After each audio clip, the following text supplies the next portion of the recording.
Hello, welcome to HR Speak Live. Today we have with us Mr. Sourajit Ghosh, who is the Chief Expert Pre-Sales at SAP. He's based out of the USA and he has joined us today for an hour of HR Speak Live to answer some of our questions, to talk about his experiences and his perspectives. So he is a Chief Expert of Pre-Sales, as I said, at SAP. He's got a couple of decades of experience. He is a magazine columnist, author. He's done his MBA from IIM Indore and he's a BTech from Calcutta University. So, welcome, Shorajit. And I really want to start off with this first very important question that I would love to hear from you, your introduction, both professionally and personally. Job interview where probably the first question is, tell us something about yourself. So this is interesting. So let me see. Professionally, I am right now a chief expert at SAP. So the role is a multifaceted role. My predominant job is I'm in a client-facing role. I'm doing strategic deal engagements with large enterprises, and I'm in a part of the sales organization. So the objective is to finally win some big deals and close that for SAP. And within SAP, as you know, is a very large organization. We have various solutions and applications and technology. So my expertise is in the field of business architecture and digital transformation and process consulting. Apart from that, I also play the role of a thought leader. I'm an evangelist in this space. I exhibit a business process expertise. I publish my own viewpoints and white papers. I work with the larger SAP ecosystem, whether it's working with partners like Accenture or Deloitte or training organizations, as well as internally in SAP. I'm part of various special initiatives and programs. Like right now, I'm working with a very dear friend of mine, and we are focusing on a very special theme on how do we improve work-life balance. So because I'm now kind of senior in the organization, I get an opportunity to mentor a lot of people. I work on a lot of career development and go-to-market strategy also. So it's a mixed role, and I'm grateful for the experience I have in SAP. And SAP is not my first job. I've been SAP is actually my seventh company with which I have been working with, right? So I've kind of played around with in my life a lot. I started my career in event management. I was a DJ. I would sing on stages. I also sang on pubs. And then from there, I took the conventional route. I did my MBA. I got into ERP consulting. Then I was also a mathematics teacher for a while. Then I worked in sales and distribution and operations management. Finally, I joined SAP, and even within SAP, I've done various roles. Like I was part of the value engineering organization, which is into business case development. I was a people manager. I led projects. I led programs, and then I was a sales guy. I was carrying a bag. I was in business development, and then finally, I'm doing what I described earlier. So you can say kind of a jack of some variety of trades and different industries in my life. So that's me professionally. I guess that comes from the kind of person I am personally, right? So I'm kind of I lead a kind of relaxed and simple and casual life. Having said that, whatever I do, I tend to do it with a lot of energy and passion. So whether it's watching cricket, I get up at 3 o'clock. I got up at 3 o'clock in the morning last night. Pretty much all the India cricket matches in World Cup. Uh, I love listening to music. I can spend hours on it. I'm a big time foodie. I like to and staying in the Silicon Valley, I'm kind of pampered because you get to taste the different cuisines of different cultures of the world. I love seeing movie, watching televisions. I love my friends. I am privileged to have some wonderful friends in my life. What else? I also, since last year, I have been meditating, and that's kind of the new facet of my journey in life ahead. I really like my meditation practice. So that's me professionally and personally, kind of a compass moving around in different directions, trying to figure out where I want to go next. That's a very interesting answer to introduce yourself with still like you're searching for that direction. But I think the way you've put it, I look at it as a multifaceted experience, and I think that is something that gives us a lot of learning overall. Sometimes we have this career where we do not feel very happy about. On the other hand, you've had varied kind of experiences. Perhaps that has contributed a lot to who you are today. Yep, very true.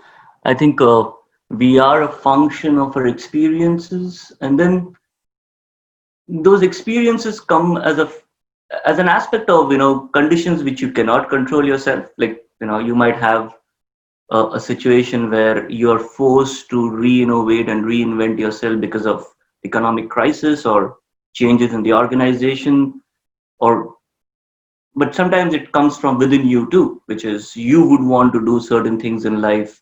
You are seeking out a new experience, and it's probably a perfect harmony of the two which results in where you are today. So I believe if there is adversity in your professional life or your personal life, you can treat that as adversity, or you can treat that as an opportunity to figure out what can I do next to explore myself.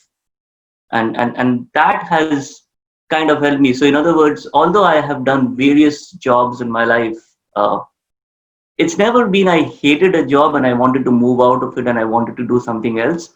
It was always wanting to have a different experience and enjoy something new. And and and, and so it was always attraction and repulsion of what I'm doing today. And that's been a nice, I'm grateful for that. Very few people have that experience of always having a great experience throughout their career. And yeah, I'm kind of grateful. I'm very lucky to have had some wonderful managers, leaders, teammates, friends with whom I've worked both professionally and sometimes even personally.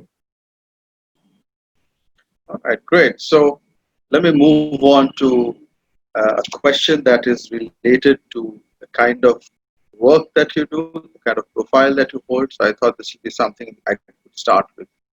So, in terms of a customer facing role, and I believe you are in a customer facing role, what are the skills needed in a customer facing role? So, that's the first part of my question. What are your thoughts on that?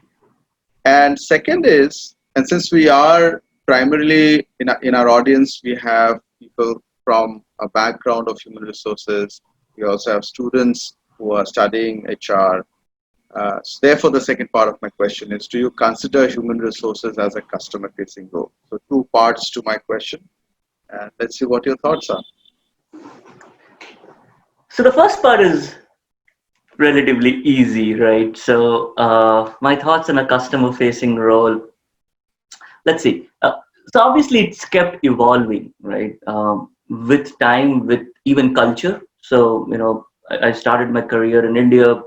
I am now in US for the last 7 years. So probably if I have to summarize, I would say to start with, I think it's the mindset. So it's the mindset of always having applied knowledge which yields an actual solutions. So it's a very solution oriented mindset in a customer facing role. You're always trying to figure out a solution which is real, which can be implemented, which is practical, which is feasible, not something which is very academic, or because you are arrogant that you want to sell the application, or you are selfish that you need to make your numbers. It can't be that mindset. It has to be a mindset where you're truly wanting to solve the customer's problem. So since I'm a foodie, I'll give you an example of cooking. Like, it can't be that you're writing a recipe in a piece of paper and handing it out to somebody else. Imagine that when you're writing a recipe in a piece of paper and in the back of your mind, you need to finally cook it yourself and have that food yourself. And it's that mindset which you have to eventually write down a recipe for someone else is probably one of the key aspects of a customer facing role. The second thing which I wouldn't have ever thought about this, like if you would have asked me this question 15 years back in my career, is empathy. And I believe that is a critical aspect of having a customer facing role. And that's for me. Remember, these are things which I believe has worked for me in my favor, which has helped me in my career. And when I say empathy, I mean, where you empathize truly for the customer. You're really concerned about what keeps them awake at night. You're really, and not just empathy for your customer, empathy for your team. It's a team game. Most of my career, I've been involved where a team is involved. You're not a lone wolf, and it takes everyone to make something successful. So how can you have empathy for your team? How can you think we versus I, and bring that empathy together in truly trying to solve the customer's problem? So one and two is heavily linked. You know, trying to solve the problem with empathy. Uh, Last but not the least, I think storytelling. A lot of times, a lot of emphasis is given sometimes in communication skills and in soft skills and the way one speaks and the way one holds oneself and so on, right? And those are all extremely important. Right? Don't get me wrong. I think those are the foundational pillars which makes the structure. But having said that, I think for me now, the icing on the cake is the storytelling technique. I think finally people remember stories. They are able to visualize it. That's what inspires people. It's like the light in a dark mind, right? That's the image of a story. And so if you are able to tell the story to the customer, think about the best documentaries you've seen on BBC or National Geographic. They've taken something really complex and yet simplified it in a way so that in few minutes it becomes memorable in the mind of the customer.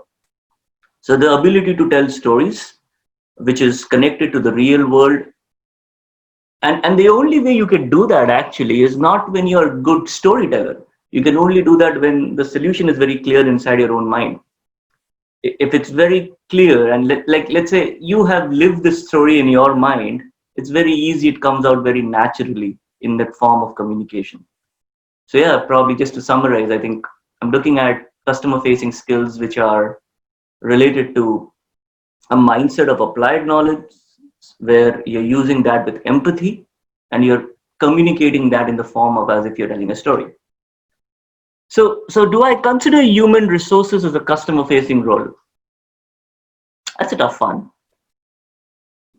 If you look at it at the surface, right, I might land up saying that no, because I don't see an HR employee with me in the room when I'm presenting to customers.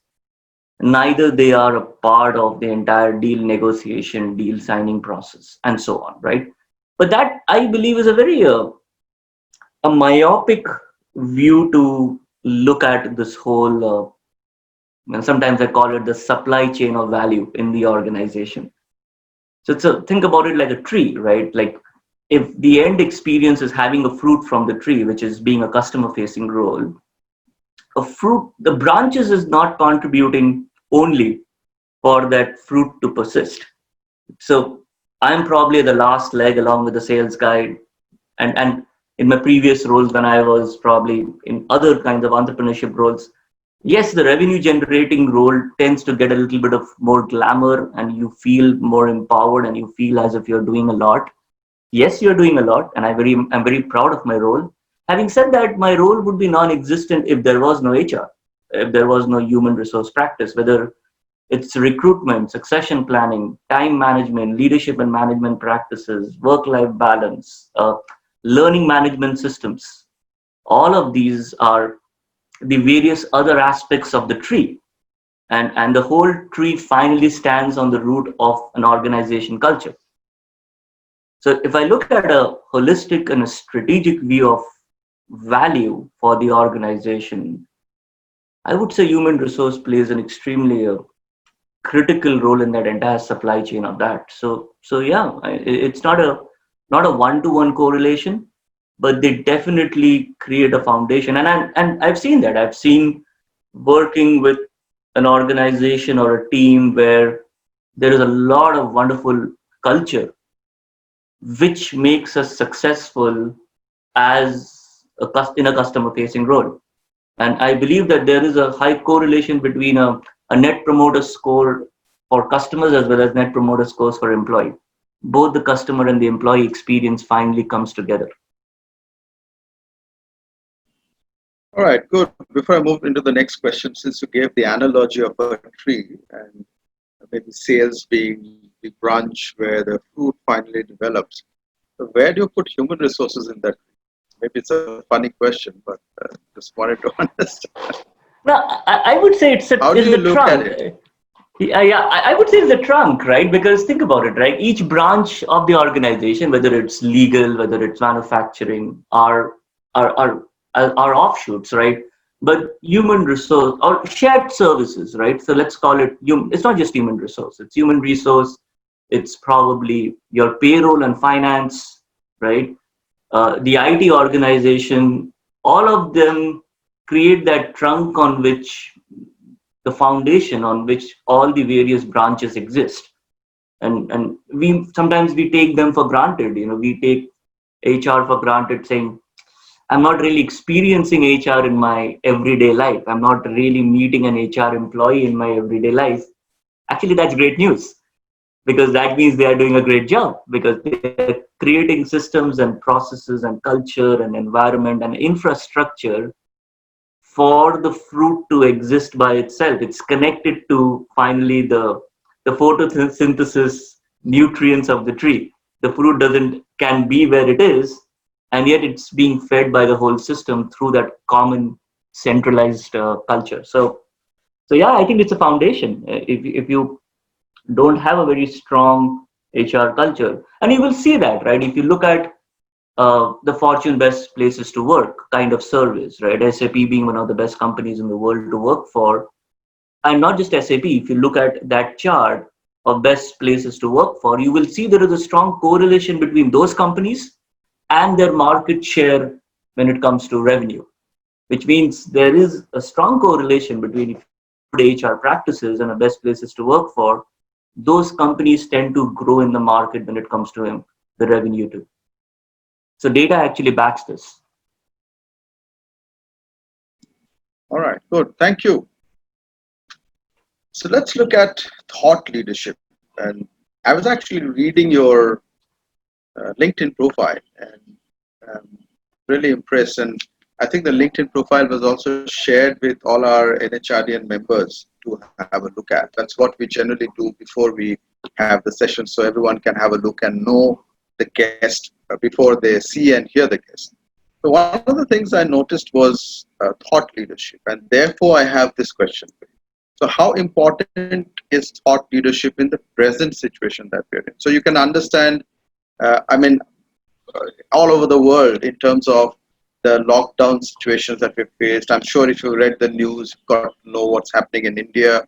We've had a long period of lockdown, and now we are in the process of unlocking. But then the number of COVID cases are still increasing. And I'm sure you are also facing challenges after what I saw in the news, what's happening in the US, not only the coronavirus crisis, but again, we have a new issue of protests against racism, etc. So there have been a lot of things happening. Now, if we consider what the world is going through, India is part of this world. So we are going through different kinds of crisis for quite some time now. So based on that, I thought I should ask you. The question looks very simple. I'm sure there's much more into it than just that one sentence that you see on the screen. So what are your thoughts? How will thought leadership help us? How important it is, considering the present situation that we're in? So firstly, it's a sad situation, right? It's really, really sad to see mankind suffer like this. Uh, that I, eh, Not just when it comes to the crisis of, it's a multifaceted problem which we are seeing, right? One is a serious crisis of health where we've seen a lot of deaths, a lot of misery. That's also resulted in a lot of financial crisis with millions of people being jobless. And then racism, it's really sad that we still live in 2020, and it's still so systemic, and it's still so prevalent in its very horrible form. So if you look at any of these massive problems we are trying to deal with, on one side, a, a, a pandemic, a disease, on the which is purely a medical crisis, but a medical crisis backed with a lack of infrastructure and technology and science to solve that. So let's call that the world of a scientific problem, right, which we're grappling with. On the other hand, you have the world of macroeconomy and economics and finance and employment kind of a problem. And the third is even a bigger problem, I would say, because it's a problem of the mind. The a lot of people might not be even aware that they are a racist, right? And that's how sad the situation is. So for me, I think thought leadership starts with free thought. And it's a very subtle and nuanced way of looking at what I'm trying to describe here. You will realize that we more, at least personally, and I've seen this in others, more often than not, we kind of do a control C, control V of thoughts, right? We do a cut, copy, paste, or a copy paste without knowing it. We've read something, we like it, we forward that on WhatsApp, or we listen to some news and we tend to believe that immediately and we try to react to that, or we listen to a political leader, and depending on our affinity towards that political leader, either we like that person or we don't like that person. If we like that person, if that person says something, we tend to, that thought which we capture is never our thought. It's the thought of that person. And if we like it, we kind of reinforce that thought. If we don't like that person, we kind of immediately repel that away. So whether it's political ideology, whether it is religious ideology, whether it is cultural ideology, we tend to go by biasness on what others are thinking, and we tend to use that thought in our lives. Thought leadership, the true meaning of thought leadership is probably, in my opinion, when you don't get influenced by what others are thinking. You are being original. You are really forcing your mind to go to ground zero in your mind. Just because some person you really admire is telling something doesn't mean that that thing is right, or that thought is right. Again, I don't believe in generalization, which means I don't believe that if there is a particular political leader or a particular country or a particular culture is doing something right or wrong, it doesn't mean that that whole existence is right or wrong. So I kind of try to look at it thought at a time, right? So for me, I think thought leadership starts with being original, trying to get to ground zero, taking away your biasness, looking at situations objectively. And that's the same mindset with which I write my papers or I write my articles. It's it's not influenced by the organization I'm working for, or it's not influenced by some book I read or some article I read. Yes, it's inspired by everything I've experienced in my life, from what probably my school teacher taught me at the age of 14 to what my parents taught me when I was growing up. Yes, we are all influenced to some extent or inspired to some extent by a lot of great leaders and people we've met and ideologies we believe. But true thought leadership is your own thought, your own freedom in the way you think, rationalize, understand, conceptualize, and objectively try to handle those topics. So that's thought leadership for me. And that's the mindset with which I try to write my articles, or that's the mindset with which I am trying to also solve my customers' problems, and work with them in their engagements and be original all the time.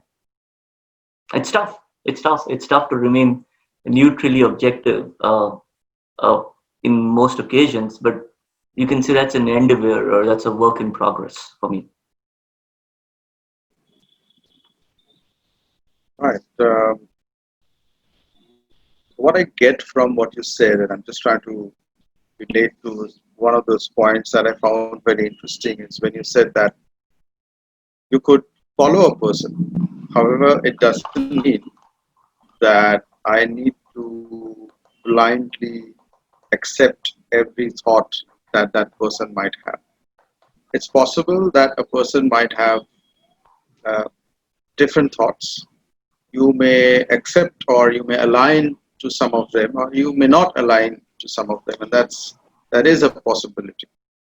And that keeps you neutral, and therefore you are thinking yourself.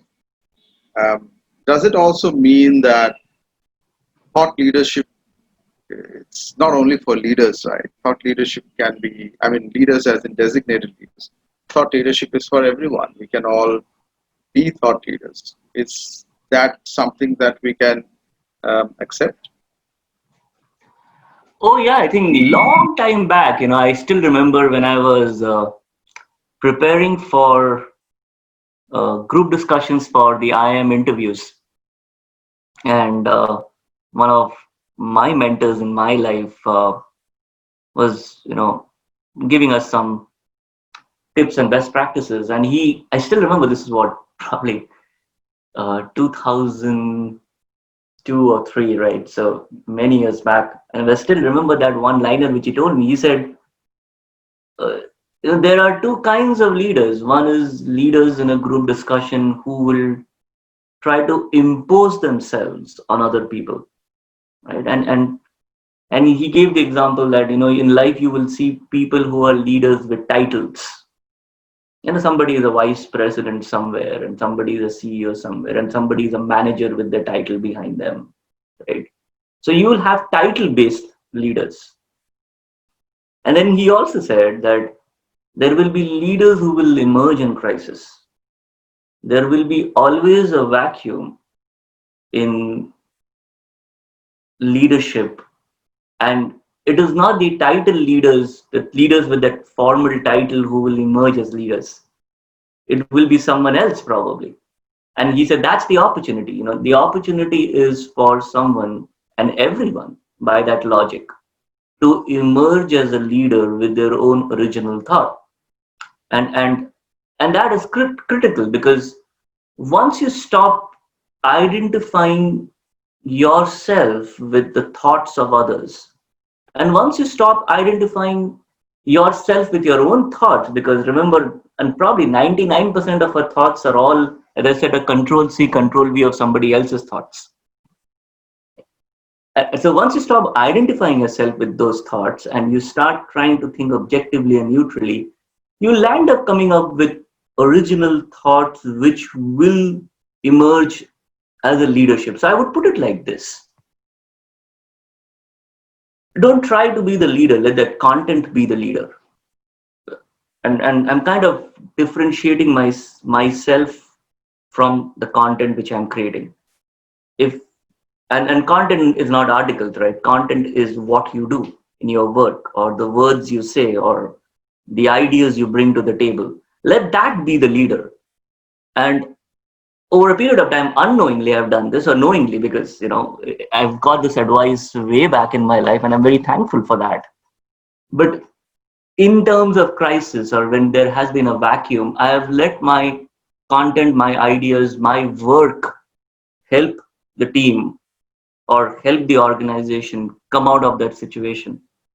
And in due course, because I've kept doing that consistently, I'm grateful that the organizations with which I worked for recognized that, and they kept promoting me and giving me more responsibilities and opportunities.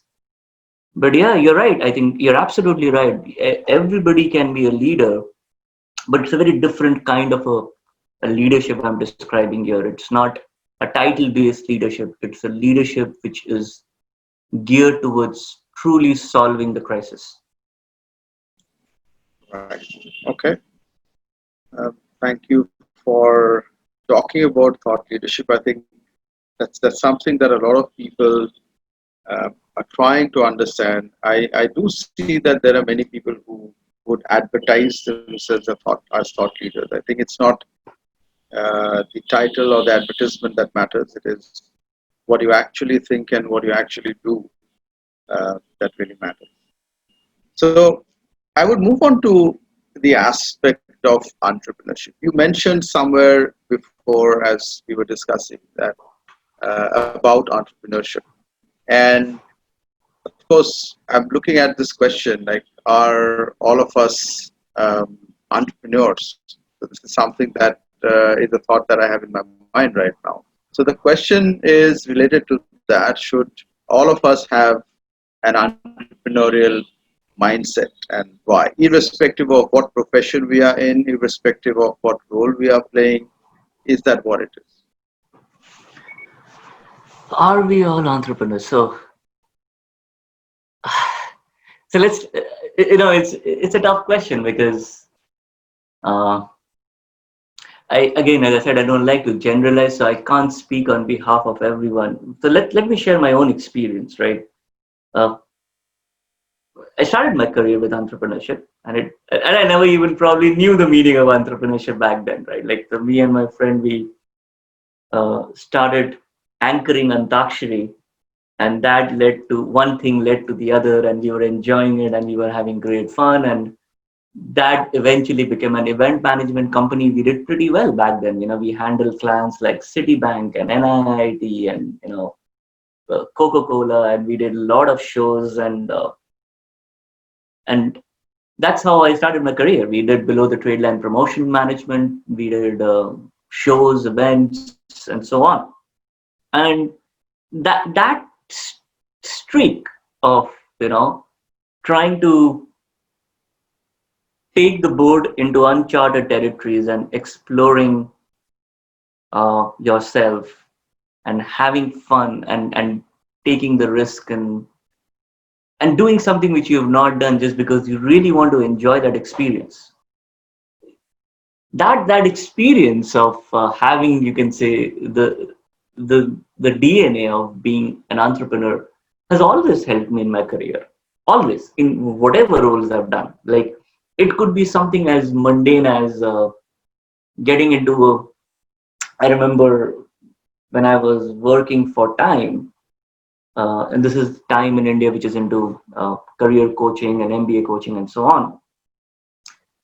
In fact, it was one of my part-time jobs initially. This is even before I did my MBA in from IIM, and Time had a tie-up with students from IIT Kharagpur, and I was not an IIT. I was a BTech from Calcutta University, and I was not an MBA then. I was not an IIM brand. I was nothing, and uh, and I was asked to go and teach mathematics and data interpretation to all the students from IIT Kharagpur who had enrolled for Time. And I remember there would be like sometimes 150, 200 students in one classroom.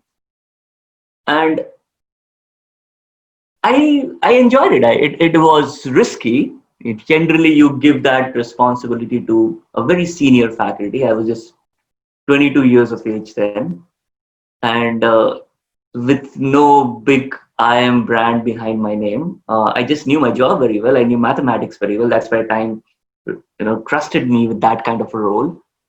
And thankfully, it went out well. And those are examples of being an entrepreneur inside you, right? Taking the plunge into something unknown, having full confidence that you will be able to deliver it.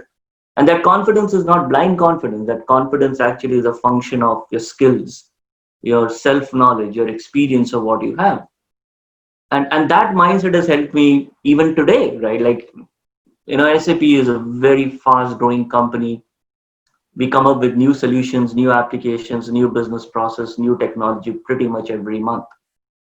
And a lot of times I have to learn things on the fly and go to a large enterprise customers, a Fortune 100 customer, and talk to them about strategy, about technology, about business process. And I'm probably learning that whole thing last week. Now, that ability to believe in myself to take on those challenges or venture into an unexplored area or figure out something to do which will be gratifying. And most importantly, if you think about it, right, a true entrepreneur again comes back to what we were discussing earlier, is someone who's truly wanting to solve the customer's problem with empathy. And if you truly believe that and you have that mindset, you will realize that you're kind of taking the stress away. You're no longer stressed can I perform, can I not perform? The risk goes away because you don't feel the risk.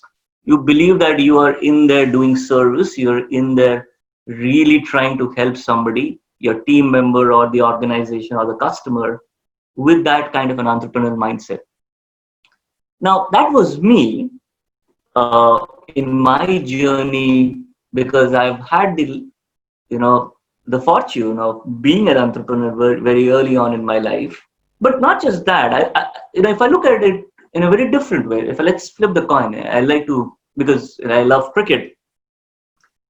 In cricket you have 11 member team, and each, or in soccer also, right, you have 11 member team, and each of them have a different role to play. You have an opener, you have a batsman, you have middle order batsman, you have a tail ender, and so on. Similarly, in soccer, you have a defender, an attacker, a midfielder.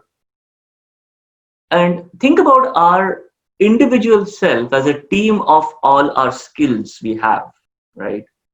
So there is a Dravid inside us and there is a Sehwag inside us also. So in order to be successful in life, we have to find out our own cricket team inside us, our own 11 member team, and figure out when do we need which skill. You could, you might have to play the role of being a Dravid one day, and you might have to play the role of Sehwag one day, or you might have to play a role of both of them batting together on the crease one day. So yes, I think we all, in my opinion, should trust ourselves to have an entrepreneurial mindset, because I think mankind by itself intrinsically is entrepreneurial by nature. I think that's ingrained in our DNAs and genes of being a human. But having said that, it's not always about leadership. Sometimes you might have to be a good follower. Sometimes you need not always be a maverick. And that's probably a kind of stereotyping entrepreneurs have. People who are like go-getters, risk takers, mavericks. No, not necessary. Yeah. An entrepreneur could be somebody who is very methodical, somebody very disciplined, goes by the book, follows a regular routine and a regime every day to stay on best practices. So yeah, I believe that we need to explore and find out what's the 11 member team we have inside us, and how do we orchestrate those teams to play the game. And that's the fun part. There is no script to all this. You figure out your own team and win your own match. Absolutely. In fact, you reminded me of my days in a job. I've been an entrepreneur for almost 10 years, more than 10 years now. But when people used to ask me earlier when I was in a job about entrepreneurship, I always used to introduce myself as an entrepreneur. So while I was working in Tech Mahindra and I was leading a particular function, L&D, Learning and Development in the East in Calcutta, when people asked me, I said, "This is my business. My department, my role. This is my business. I need to make it successful." And I never looked at it as a job. In fact, any of the jobs that I've been part of, I've never looked at it as a job. Always looked at it as my business. Okay, so this particular department, whatever my responsibility is, this is what I'm accountable for, and that's what, for me, that was what entrepreneurial mindset was. And when you said that you have to have empathy, you have to understand your customers, and I guess you have to be honest with what you are giving your customers. Is that what you would like to receive if you are at the other end? So I think that's one of the ways which we could think of, and instead of thinking of our jobs as jobs, we can think of our jobs as our business. This is what we are accountable for. True, very true. And as you really, use the word "our," it's not about my business, it's an our business, right? So everyone is there together, and together trying to solve the problem. In fact, in many of my engagements, the customer also is a part of the team, because sometimes the kind of business problems and technology challenges we are trying to solve is so massive that the customer also has a stake in designing what the application will be, and what the process will be, and what the implementation cycle will be. And that's the perfect harmony, right? It's like when there is no audience and there is no performer. The audience and the performer is one single team, it's one single unit, and everyone is working together cohesively and collaboratively to solve that problem, which brings us back to what we discussed earlier, right? Which is, will we, if you look at all of these crises with COVID-19 or racism or economics, it sometimes feels that there is a separate audience and there is a separate performer. I think, we are all in the audience together and we are all performers.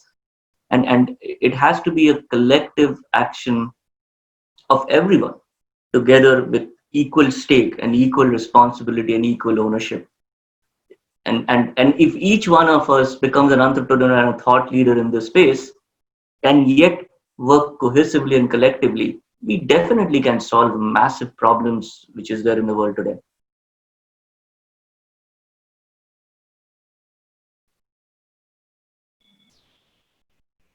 Yeah, absolutely.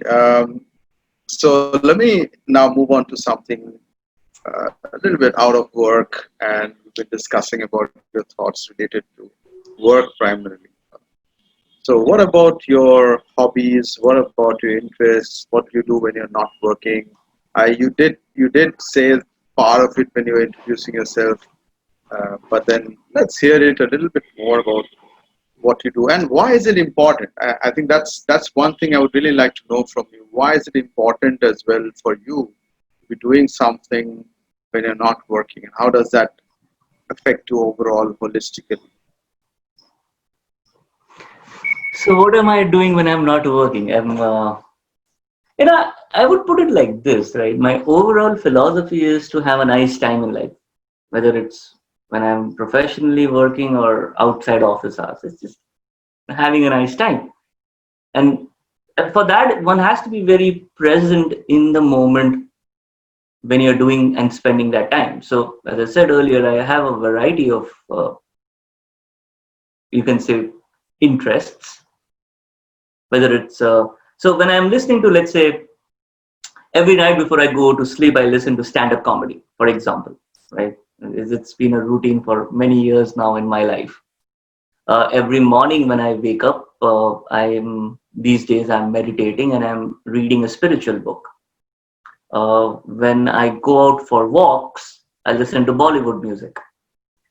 Uh, I tried listening to country music. I loved it, but I still love Mohammed Rafi and old Bollywood songs. That's me. Now, the key for me is when whatever I'm doing, uh, I really try to enjoy what I'm doing. And it comes, I don't do it something for the heck of it. I don't do something for formality or trying to uh, force myself to pick up a new hobby. So I'm not really uh, passionate about trying to excel in something, even in my work, right? I'm just trying to have a nice time. And I guess that's the why. The why is for me, my state of mind doesn't change much. Let's put it like that. When I'm working or when I'm at home or when I'm with friends, I'm pretty much the same person. There is no a dual existence or a split personality, where okay, from Monday to Friday morning 9 o'clock to 6 o'clock, I'm one person, and then I turn off the button and a different person appears after that. No, I think I'm pretty much the same person. I'm having fun with whatever I'm doing. I'm having a great time. I'm always trying to I'm always trying to be kind and compassionate to whoever I'm working with or I'm meeting, as well as myself, like being kind and compassionate with my own self. So yeah, that's the why. The why is very simple, having a very nice and time. If I have to even quantify it, I'll say uh, trying to just smile, right? So what can I do during the whole day which will bring a smile to my face over a period of time? I now know. I'm pretty aware of what I like and what I don't like. For example, I don't like non-spicy food, so I don't tend to have non-spicy food. I like spicy food that brings tears to my eyes and smile to my face. I value my smile more than my tears, so I still end up having a lot of spicy food. So that's what I do when I'm not working. I try to have a nice time the same way while I'm working too. So not much of change in my mindset. I know it's not a very conventional way of looking at hobbies and interests where people tend to look at hobbies and interests in a very exotic manner away from work. For me, I think it's pretty much the same mindset. Having fun, having a nice time, trying to smile, enjoy my life. Working, not working, doesn't matter. Yes, of course. So before I ask you, I have a question in mind, but just before that, I would like to remind my audience that if you have any questions, this is the time you can type your questions in the chat box, and maybe I should be able to take a couple of questions. So, Chorajit, maybe this is my final question from my end before I take questions, if any, from the audience. When you are writing, so for example, I saw that you do write a lot, and you've been writing for a particular magazine. And when you're writing, of course, there's so much of research that goes into it. There's so much of thoughts that would come to your mind, and you have to structure them, and then keep your audience in mind, and accordingly pen down your thoughts. In terms of hobbies, there are people who love writing, but they do not write much. I've heard this very often. People say that I want to write, I love writing, but I don't end up writing much because of whatever be the reasons. So just wanted to check how do you do it? How do you, in spite of the work, and you let's say we're not giving excuses and we're saying, hey, let's write, let's do this. And how do you structure your thoughts? How do you motivate yourself to write? And is that a hobby, by the way? Is writing a hobby for you, or how do you look at it? Oh yeah, I think more than a hobby, I find it very therapeutic, right? So I write on various stuff. Obviously, I publish uh, the external facing technology or business practice or strategy related documents, but I also write journals for my own self, on my own self understanding of how I'm thinking and so on. So I find writing therapeutic because it's a way of detaching yourself from your all the voices in your mind, and you take the voices in your mind and you put it into a paper, and it's kind of it acts in a very healing manner a lot of times. So there are multiple aspects of what you asked. It's a brilliant question, I must say, because on one side, there is a lot of effort which goes behind the content. So there is a lot. So for example, let's say if I'm planning to read on or write on a particular concept, let's say I, I wrote about like early this year trends in technology which one must look out in 2020, right? I would have probably read hundreds of articles and topics and themes on that, and I would have sat down, tried to remember them, try to remember my own experience, and then I start writing. And then there are a lot of iteration which goes behind writing, and so on. So there is a lot of physical mental effort. There is a lot of training which one has to take also. Like there are wonderful authors and books and courses on how to think in a structured manner. One book which immediately comes to my mind is a book by Barbara Pinto on the way you structure your thoughts and articles in the form of a pyramid. She actually uh, pioneered the way McKinsey would write business case studies, and it's a fabulous book. And like that, there are many other books I have read and courses which I have done, which has helped me to structure things in a very methodical manner. Having said that, I think the third aspect of writing is you have to make it personal.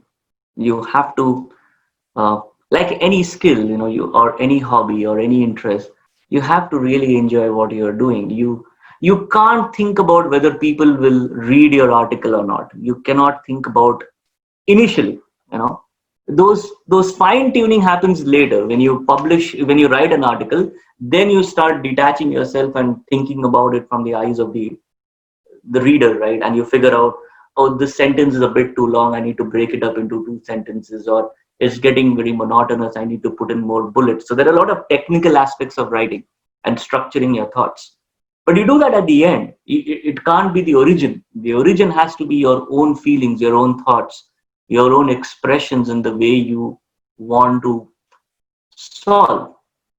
And it comes back to what we discussed earlier, which is your own original thought.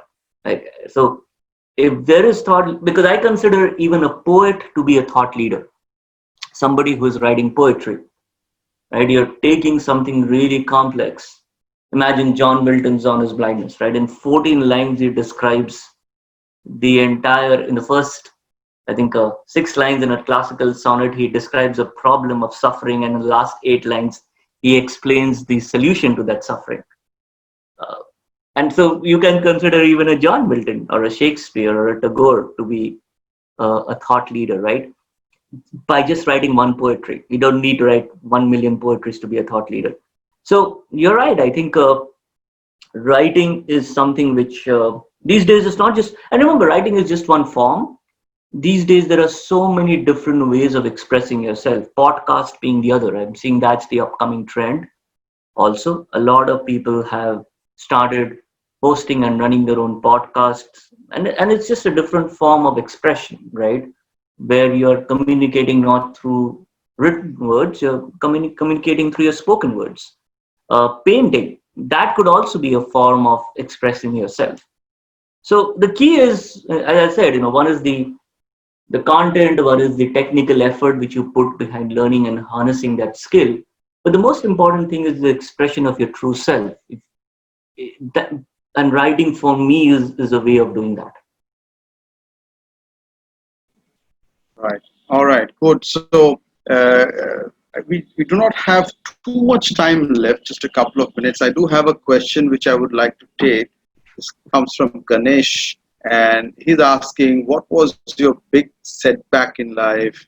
How did you overcome that setback? And what was your state of mind? All combined together." And let's get a quick answer from you since we don't have much time. This is a very interesting question. Ah, the biggest setback in my life. So let's. So firstly, it doesn't matter what my setback has been, right? Like, because setbacks has happened in my life. Obviously, like most humans, every human goes through suffering. So have I. What matters is what did I do to uh, recover from that setback, or probably even still keep recovering from that setback. And it starts with doing nothing. I know what I'm saying is very contrary to most suggestions which people will give. So when you have a setback, or when you go through a very severe kind of a crisis, the natural tendency of the mind is to run away, or to quickly fix the problem, or to just get rid of it and move on with life, right? But keep in mind that from a state of negative, when you are going through a setback in life, your score is negative. You need to come to state zero before you start becoming positive, right? And state zero for me is doing nothing, developing the wisdom to take a step back, soak in that whole setback, understand what's happening from there, speak to experts who have gone through similar setbacks in their lives. But again, don't follow them blindly. That's been their journey. You need to figure out your own journey. So get to that state zero. The state zero is a place where you're not reacting, you're not acting. You're just soaking in the experience, you're soaking in the information. You're looking at both the negative, which is your past, and you're trying to think about the future, but you're still not doing anything. Once you get your state of mind to that state of being zero, right, being in that objective, neutral existence of looking at something holistically, with wisdom, with empathy, with insight, that's a good place to be in. And then you start reacting to your setback. Then you start walking down the path which you have chosen, and be prepared for the next setback that's going to happen again in some form or the other. But yes, there will be an urgent urge to do something very quickly. Just hold on to that urge. Don't succumb to that, right? Just get to a state zero. Just get into a neutral state of mind, and then start working on getting out of that setback. So those would be my thoughts. All right, good. So thank you so much, Shorajit. I think this was a very good discussion, and also about the setback, the way you talked about how you probably need to take a step back and be in that neutral state, and then deal with it accordingly, and not hurry into uh, trying to solve it. I think that was very interesting, a very interesting way of looking at it. Most of us are perhaps very intuitive, and we jump to conclusions. We try to immediately resolve things. But overall, I think it was a very, very interesting discussion.